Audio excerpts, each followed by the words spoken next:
દોસ્તો, આ દ્રશ્ય તમે જુઓ. અતિ વિશાળ વૃક્ષ જે છે એ એક દેશી આંબાનું છે.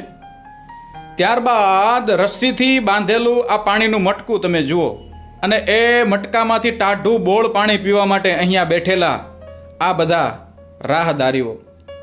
દોસ્તો, આ દેશી આંબાની નીચે ઊંચા ઊંચા દોરડાથી બે આ ઠંડા પાણીના મટકા બાંધવામાં આવ્યા છે.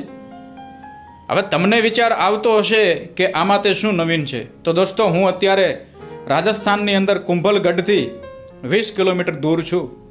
ત્યારે અહીંની આ પહાડીમાં એક 35 વર્ષના બહેન, જે રોજ માટે પહાડી વિંધતા વિંધતા 4.5 કિલોમીટર માથે પાણીના 2 બેડા લઈ, હા, અને પાણી પણ કેવું ટાઢું બોળો, હા, માથે એ પાણીના 2 બેડા લઈ 4.5 કિલોમીટરની પહાડીને કાપીને મતલબ એ 4.5 કિલોમીટરની પહાડીને પસાર કરી અને આ જગ્યાએ આ ટાઢા બોળ અને મીઠા ટોપરા જેવા પાણીના 2 ઘડા ભરવાને માટે આવે. અને આખો દિવસમાં આવું તેવો 2 વાર કરે.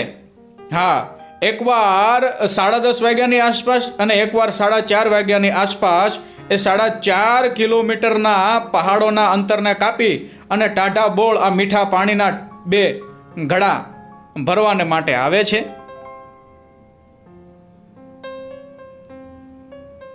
હવે તમને વિચાર આવતો હશે કે ભાઈ એમની તે કેવી આ ઉમદા ભાવના, એમનો કેવો તે આ શુદ્ધ ભાવ.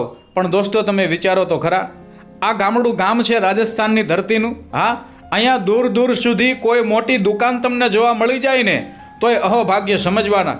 ત્યારે દોસ્તો, આ જગ્યાએ એ બહેન જે છે એ આ માટલાઓ ભરવા માટે આવે.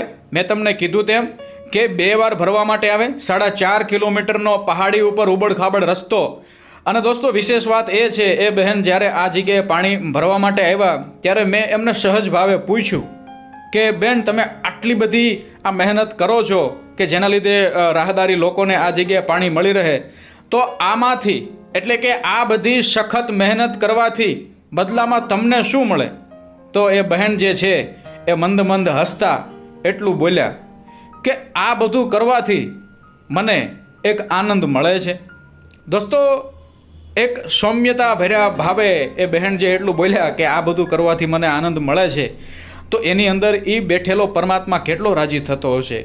ખરેખર આવા નિખાલસ અને સેવાભાવી લોકોના હિસાબે જ આપણી જે આ સૃષ્ટિ જે છે ને એ સુંદર લાગે છે. તો ખરેખર એ બહેનને હું કોટી કોટી વંદન કરું છું. આપણને નામ નથી ખબર, પણ એમનું કામ ખબર છે.